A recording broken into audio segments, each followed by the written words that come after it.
China has been attempting to interfere in our upcoming 2018 election. Quite the accusation and quite the reaction from China. Washington and Beijing have been at loggerheads for much of this year, from an escalating trade war to a military and a political standoff. So, what's behind this growing dispute? This is Inside Story.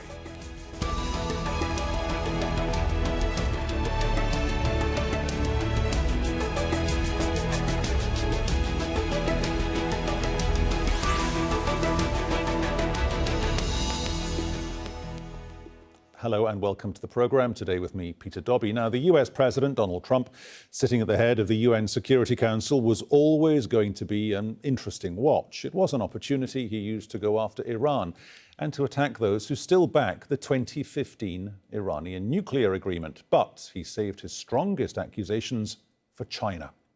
Addressing permanent council members, including France, Russia and the UK, Mr. Trump said Beijing was trying to interfere in the crucial US midterm elections this coming November. Without providing any evidence, he said China did not want Republicans to win. The Chinese foreign minister promptly rejected those claims, calling them unwarranted accusations. Here's some of what Mr. Trump had to say. Regrettably, we found that China has been attempting to interfere in our upcoming 2018 election, coming up in November, against my administration. They do not want me or us to win because I am the first president ever to challenge China on trade. And we are winning on trade. We are winning at every level. 这是中国的外交传统。 China has all along followed the principle of non-interference in other countries' domestic affairs. This is a tradition of Chinese foreign policy. Our observance of this principle has received acclaim from the international community. We did not and will not interfere in any country's domestic affairs. We refuse to accept any unwarranted accusations against China, and we call upon other countries to also observe the purposes of the UN Charter and not to interfere in other countries' internal affairs. Let's take a closer look at this deteriorating relationship between the US and China. Well, it all started in January with Mr. Trump's stated, quote, trade war with China. So far, the US has imposed tariffs on $250 billion worth of Chinese goods. Beijing has responded with similar measures. Now, China has refused a US warship entry to Hong Kong harbour next month. High-level meetings between American and Chinese naval officers have also been cancelled. And the US has called for sanctions on Chinese officials, accusing them of human rights abuses against the minority Uyghur community. OK, let's get going. Let's bring in our guests here on Inside Story. Joining us today from Beijing, Einar Tangen, political and economic affairs analyst in Philadelphia. We'll be talking to Joe Watkins, Republican strategist and formerly a White House aide to President George W. Bush. And joining us on Skype from Hong Kong, Pauline Loong, managing director of Asia-Analytica. Welcome to you all. Einar, coming to you first. Why is Donald Trump saying this? Well, there's a lot of feeling that he's looking to divert attention both from his political problems domestically, Kavanaugh, Mueller, all the lawsuits, everything that's going on there. When your attorney, people in your administrations have turned on you and they're writing books which are very, very, very damaging to him. Yes, he's looking for some way to do that. This is classic Trump. You figure out another target. You don't want to talk about Russian involvement in the election. You just start saying China's done it. And, and the proof is in the pudding. I mean, he was not able to turn to anything. The ad in the in the newspaper was underwritten by China Daily. There was no subterfuge. They were just simply bringing forth their idea about what trade should be like and where they wanted to buy their soybeans. Joe Watkins in Philadelphia, if you were advising this White House administration, this Republican administration, would you be saying to them, yes, Beijing wants to mess with the midterm elections come November? Well, that's certainly the path of least resistance when you consider some of the other challenges that the administration is facing right now, that would be a logical way to go, especially given the fact that there's a trade war. The president does want to remind his base, especially in Americans, that he's the one that made good on his promise to redo these trade agreements with major countries. And clearly he has done that. I mean, he has created conflict with countries that have been friends and allies for a long, long time. And clearly his $250 billion tariff imposition on China hasn't gone unnoticed. China clearly is not happy about it. President Trump knows that he has a $335 billion trade gap there to try to close. And he's glad to trumpet that. And he's glad, of course, to say that as along with his national security advisor, John Bolton, and also his national director of intelligence, Dan Coates, have said that China, along with 3 other countries, are folks that they are watching because they suspect them of meddling in the midterm elections, which are not far off. So, yeah, it makes sense that he would point to this and make mention of it at the UN yesterday. Pauline Loong in Hong Kong, he says he's the first president to really challenge China on trade. Is that an accurate description of his presidency and an inaccurate description of other presidencies?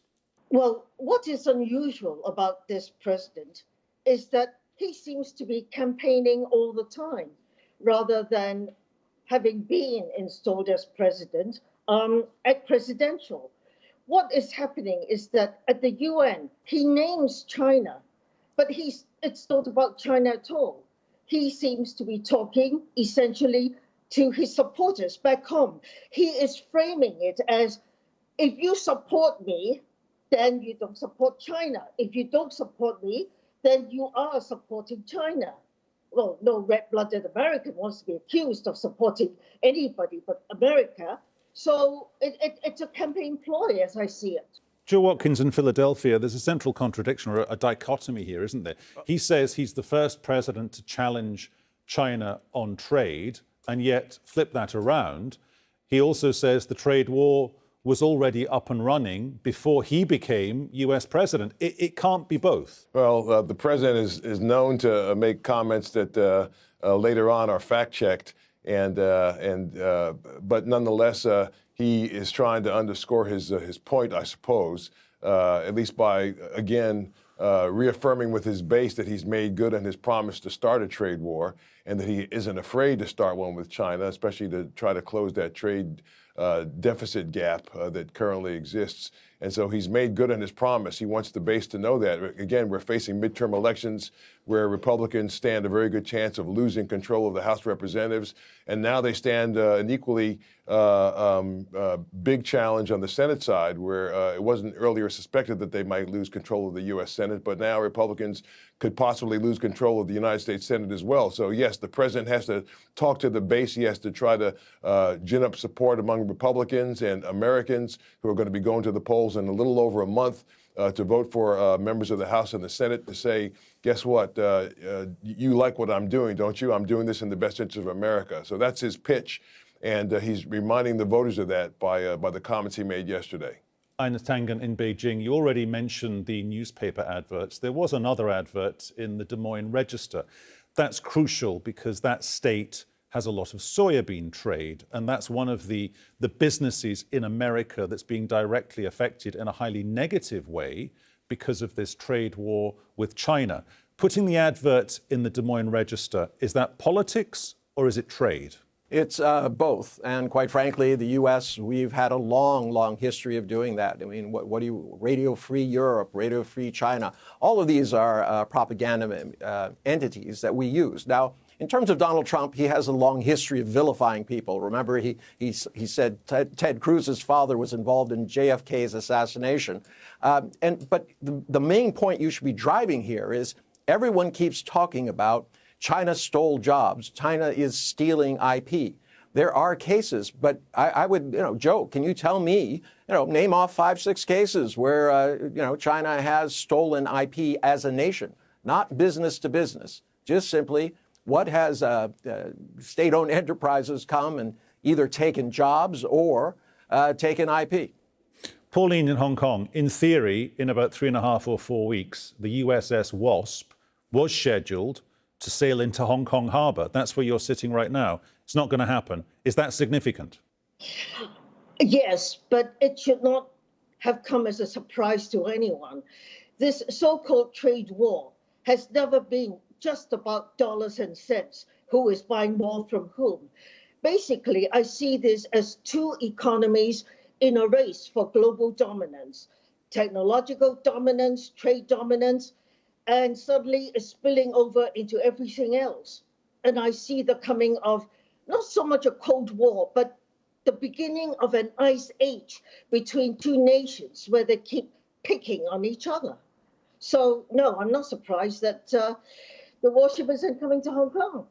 Should we also not be surprised, Joe Watkins in Philadelphia, at the apparent don't care about the anger that's been generated? Because the United States is selling F-16 spare parts to a certain location very close to Beijing that Beijing does not feel comfortable about.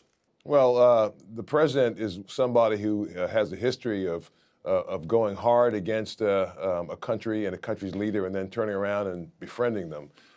Witness, of course, what happened with North Korea, where just a little over a year ago, the president was referring to the North Korean leader as Little Rocket Man, and now he's Chairman Kim, and he's somebody with whom the president says he is happy to have a good relationship. The same is true with China's president for life. The president, even yesterday, in the midst of his comments about the trade war, said that he thought that he had a good relationship and certainly hopes to have one with China's leader.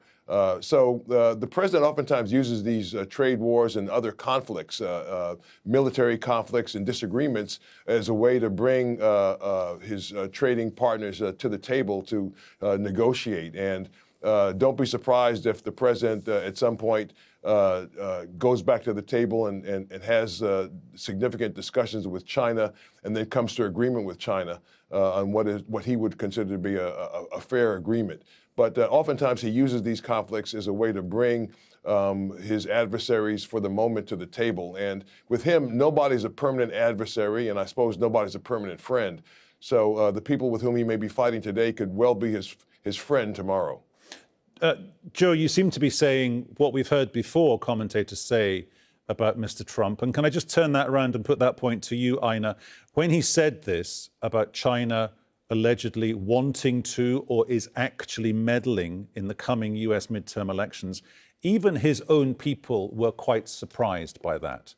Is it acceptable to you? Is it acceptable to the administration in Beijing that the world has to be told, oh, this is just Donald Trump? Because this relationship is crucial.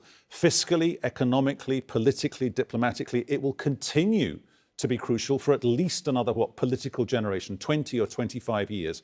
Is it acceptable to Beijing that they just have to go with this line of, oh, that's just who he is? No, it's not acceptable to Beijing. I mean, they first tried to flatter Donald Trump. They invited him over. They gave him the plus treatment. Then they thought maybe strategic patience. They would just kind of wait him out because they didn't know what he was asking for. Now it's become clear to them that he really is antagonistic towards China's form of government, not only their economy, but politically. And you see this not only in the trade things, but also in the military. He's trying to clamp down. I don't think that this is going to be a art of the deal situation.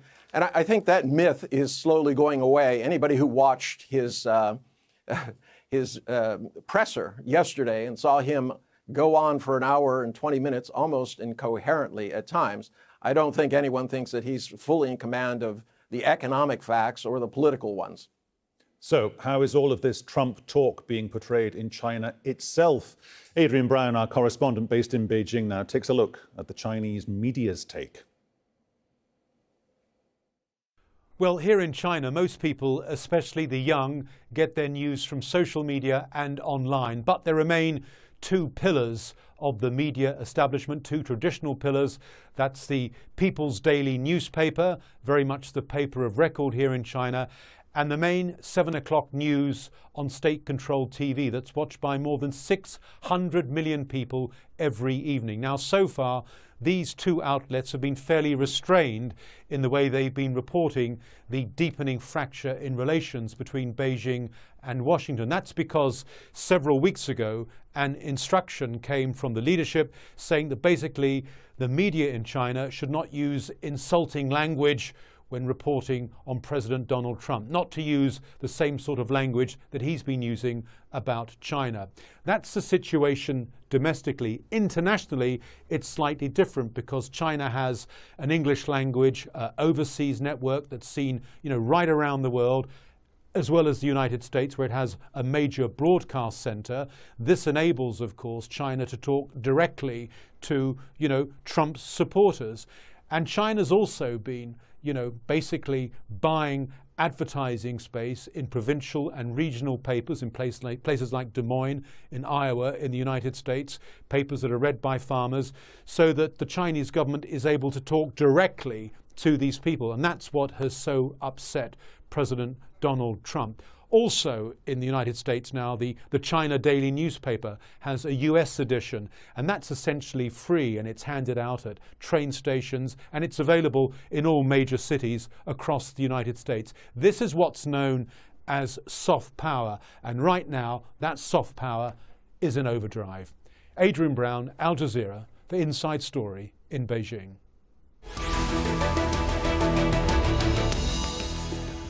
Pauline, can you try and square something away for us here? On the one hand, Mr. Trump seems to be saying, look, there was no Russian collusion at all in his mind. That yet, of course, has to be proven one way or the other because of the Mueller investigation. And yet, on the other hand, he's saying he's potentially, and is the Republican Party, they are both, as entities, as political beasts, on the receiving end of potential, possible Chinese meddling. Okay, Hong Kong has a particular relationship with Beijing, but how for you do you think that will be perceived at the highest level of government in China?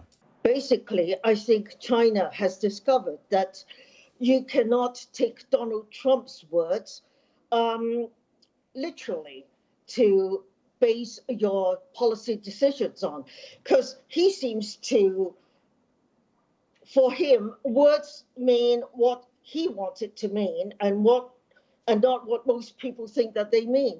So I think that China is right now taking a more pragmatic approach and basically not reacting too much to anything that he says or does, and quietly battening down the hatches in the way of the economy, making friends elsewhere, trying to talk other countries into trade deals, rather than coming against him directly.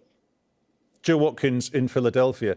What if this trade war is just the tip of the iceberg and the Chinese administration at some level is thinking, actually, this guy is a really good tactician. He is actually a really good strategist, and he wants to reorder what we've seen now for the best part of 50 years? Well, Donald Trump at least can point to the fact that despite the turmoil at home and certainly the controversy and the scandals, he's going to be able to go back to voters in 2019 and 2020 as the re-election approaches and say, I made good on everything I promised to do when I ran in 2016 for the presidency, and I deserve a second term. He's going to say that I certainly shook things up with regards to our trade agreements around the world. I brought you a better relationship with North Korea when there was a threat when I first started to run for office, and that threat no longer exists. He's going to say that I gave you tax relief by providing you with a tax plan that certainly provides relief for companies and for individuals around the country. He's going to say that I strengthened the borders. I made it an issue, and I made good on my promise to strengthen the borders, and I made good on my promise to do something about the threat of ISIS. He'll go on and on about all the things that he promised to do and his ability to at least to have moved the dial on most of those things.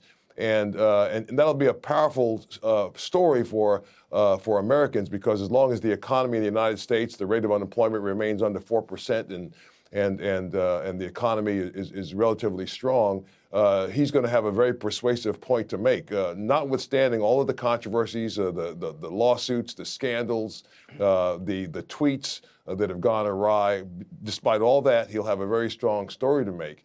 And even in his comments yesterday that he made, saying that China was trying to meddle in the 2018 midterm elections, he also took time to mention the fact that there were 4 other countries, that China wasn't alone, that it was also Iran and North Korea, as well as Russia. And we all know that he's trying to have normalized relations with North Korea and normalized relations with Russia. And he even spoke kindly of Iran's leader yesterday, despite the more harsh terms against the country. So he's somebody who wants to have a good relationship with the leaders of the countries, but he's not afraid to talk about what he thinks they may be doing to undermine some of America's interests. So that makes a very persuasive case to Americans, certainly as the 2020 election, the re-election for the presidency comes around. And Americans vote their pocketbook and they vote national security. Those are 2 issues that they care about more than anything else. Einar, in Beijing, what if this is nothing more at the moment than creative destruction on both sides, and it's yet to get to its ultimate level here? Well, first off, I don't think you can blame Beijing for Donald Trump imposing tariffs on them. I think from the Republican strategist point of view, yes, I think they're all hoping that all of these scandals go away somehow magically. But the real question, and I agree, is going to be about the economy in the U.S. If it's in a shambles, as people are foretelling, and he's added $1.5 trillion to the deficit, this is going to sink him just as much as Joe is saying that it's going to help him. I just don't see it happening. If you talk to economists, he simply doesn't understand. The U.S. has to run trade deficits.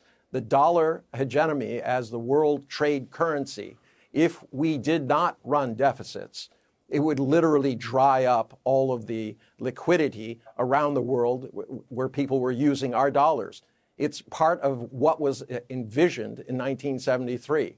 And this is basic economics. Unfortunately, neither Donald Trump nor his closest aides understand this. Pauline, would it be fair to say this is a crucially important relationship because both countries, fiscally, economically, are fantastically powerful, and also their economies, can I suggest to you, are intertwined and have to continue to be intertwined, trade war or not? Oh, yes, I definitely agree. This is a very crucial relationship, and China understands that. Even today, the Commerce Ministry is saying, hey, let's calm down, let's negotiate, let's talk. There is none of the anger and blustering that China might normally react with when its interests are involved. So China is very well aware of the importance of the relationship. But as I said, the 2 countries are basically competing. And they're not just competing commercially. They're competing in influence, in geopolitical dominance, in other ways. The relationship is just not going to get warm and fuzzy at all. It's just going to be an ice age coming. You can have an agreement, a short-term one. Okay, we'll be okay with this tariff or with that tariff. You all shake hands. But at the end of the day, the 2 are competitors. Joe, who's doing the most to handle this relationship, not where it is today, but for the future, for the good of the world? Because everyone could benefit if this relationship goes in the right direction, not in the wrong direction. That's short-termism versus long-termism. This is really Donald Trump and how Donald Trump wants to proceed in terms of building the relationship between the United States and China, and how Donald Trump wishes to proceed with regards to what happens with this trade dispute. And the advisors are left to fall in line behind the president because he is the commander in chief. That hasn't always been the case with presidents of the United States. Many of them have leaned very heavily on their advisors and taken the advice of their advisors. But this is not a president who leans on the advice of advisors as much as he leans on his own intuition. So we should suspect that Donald Trump is the one in charge here of the policy, and he's driving the policy right now. But don't suppose that policy can't be changed. It can be changed on a moment's notice, depending upon what he thinks is best for the relationship and best for the United States. We have to leave it there. Many thanks to all our guests today, Einar Tangen, Joe Watkins and Pauline Loong. And thank you to you too for watching. You can see the show again anytime via the website, aljazeera.com. And for more discussion, go to our Facebook page. That's facebook.com/AJ Inside Story. You can also join the conversation on Twitter. Our handle is @AJ Inside Story, or on Twitter, I'm @PeterDobbie1. From me, Peter Dobbie, and the team here in Doha, thanks for watching. See you tomorrow. Bye-bye.